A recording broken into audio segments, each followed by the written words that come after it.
poem with a geek metaphor. This is an anthem poem of female masculinity and genderqueer creativity with a fantastical twist. This is not a meta poem. No, this is not a postmodern poem. I'm getting there. I promise. It's just that I'm moving slow these days. My mind is in overdrive. My mind is illuminated with a sonic screwdriver. My mind is dancing between dimensions. 2 weeks ago, in a linear concept of time, really time is more of a spherical goo, my stepfather, the literary writer and English professor, the man I clearly model myself after, the man who made me feel it might be safe to be an adult in this world, made me think a house might be a better place than a Lothario's police call box, made me think a retirement plan might be better than being a mystical trickster. This man told me he had some concerns about my science fiction novel that he hasn't read. He was concerned it might be really, really bad. My left breastplate imploded with a punch of metal and clogged with infection. Truthfully, there were wounds there from other battles. So 2 weeks ago, in my personal timeline, one heart stopped, and yet I didn't collapse. I couldn't. I had to show up for friends and students and music, and you need a heart for all of that. So, something kept ticking, something kept time. One heart down, but a backup drive is always there. So I wonder, is this why Doctor Who is so lonely? Even when he gives his whole heart to someone, he's still flooded with blood. He aches with it. There is an echo chamber in his chest, the last Time Lord at the center and absolute edge of the universe, a sing-song heart and a rhythmic scientific stratagem. One feeling the grand majesty of all creation, one calculating how to get back and rescue his companion. One kind of girly, one kind of butch. These two hearts in one body save the world time and again. Together they call and respond. A dual-celled engine powerful enough to bend time and space. They can go 6 million years into the future or take me 2 weeks into the past. So I can say to my stepdad, you know what, Peter? You were kind of an asshole. But I still love you. I love the history you write about. I wish you'd give the future I imagine a chance too.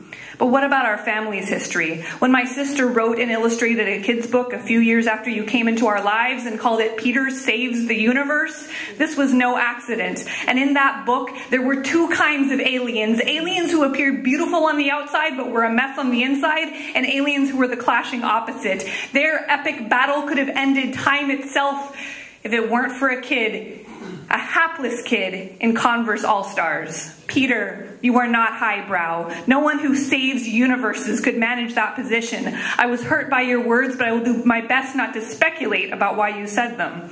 I'll trust that when all is said and done, you are far better than a fatherly backup drive. You are the Doctor. Doctor who? Doctor of what? Doesn't matter. Just the Doctor. But please remember, the Doctor has many incarnations. Thank you. Thank you. Okay, this next one's my geekalogue. My primary identity is nerd, but my moon is in geek and I have a dork ascendant. These days, everyone wants to be a geek. Maybe they think they'll make more money in the tech industry or seem slightly more interesting if they say they like TV shows with dragons. But let's face it, geek is now mainstream. The truth is, when people say geek, they often mean nerd, and a nerd is something different, but equally cool. A nerd is someone who, for example, took the National Latin exam for fun in 9th grade, or I don't know, played the French horn for a dozen years, or knows that forensics is not about CSI Miami. No, forensics is the only sport a nerd can hope to letter in besides band or orchestra. As you might imagine, a nerd had to suffer for their passions in high school and was branded an outsider, which incidentally is the subject of the majority of geek literature, the experience of difference. A nerd also knows that most properly, there is a three-way Venn diagram of nerd, geek, and dork. And while, of course, an actual three-way between a nerd, a geek, and a dork would be awesome, let's face it, that's not going to happen, at least not in this dimension. Why won't it happen? Because the dork is too socially awkward to instigate, and while the nerd or the geek might have the chutzpah to get the party started, they are too busy topping each other with Doctor Who references to get onto the more serious business of topping each other. So on to the finer point of what separates a nerd from a geek and a geek from a dork. A nerd's idea of a great night in is reading the latest Pulitzer Prize-winning novel. A geek's idea of a great night in is a marathon viewing of the latest Joss Whedon Enterprise and/or the latest voyage of the Starship Enterprise. A dork's idea of a great night in is, wait, there are other options than spending the night in? So these days, when Hollywood comes to court the former prom queens and homecoming kings masquerading as social misfits who try to slum it with their vague interest in Iron Man, an alliance needs to be built between the nerds, the geeks, and the dorks. Those of us who qualify in more than one category are called upon to be diplomats between these worlds. We must unite to resist the co-optation of our culture. Comic-Con is not for teams Edward or Jacob, and theoretical physics does not belong to Ashton Kutcher. But part of me wants to hesitate when I trash on Twilight fans because, let's face it, most of them are women. When I say I want to keep the mainstream out of geek culture, I realize that could easily be mistaken as keeping it pure, keeping out the riffraff, the unintelligent, the people who just don't get it. I know Geektopia isn't everything it's cracked up to be. I know that if you're not a straight white dude, this world can be less than inviting. This shit runs deep. The currency of the geek, nerd, and dork world is intelligence. And white supremacist, capitalist, heterosexist patriarchy insists that straight white dudes are smarter.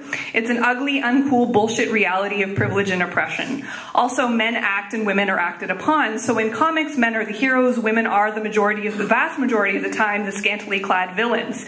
This sucks.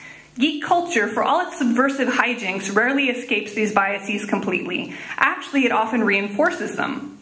Take two glances at the majority of women's superhero costumes and their Barbie-esque physiques, and you'll know that when Stan Lee wrote the character Mystique, he wasn't thinking about Betty Friedan.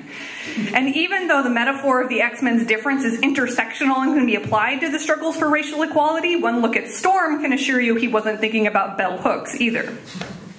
So I do want geek culture to expand, just not in the direction it's going. So to all the straight white dudes who were picked on for being too smart in high school but now make six figures in the tech industry, your difference is not the only difference that matters. But Twilight sucks, and I'll stand by that. In equal parts because of the horrible writing and horrible sexism and racism. Yes, stalking your girlfriend and depicting indigenous people as werewolves are both problems.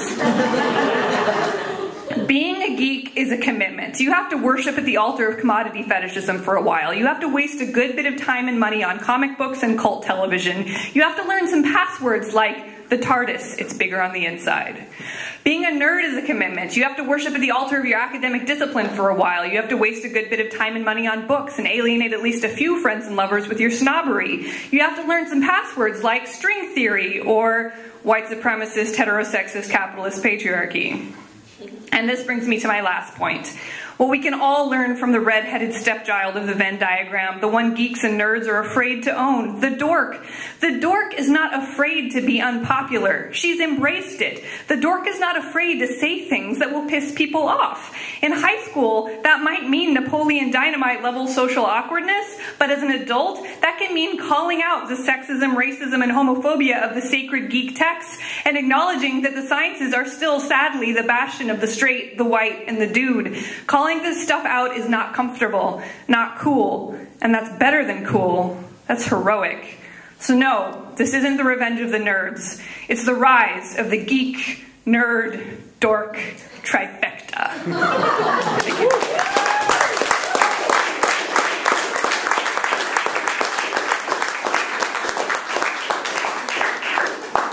Thank you.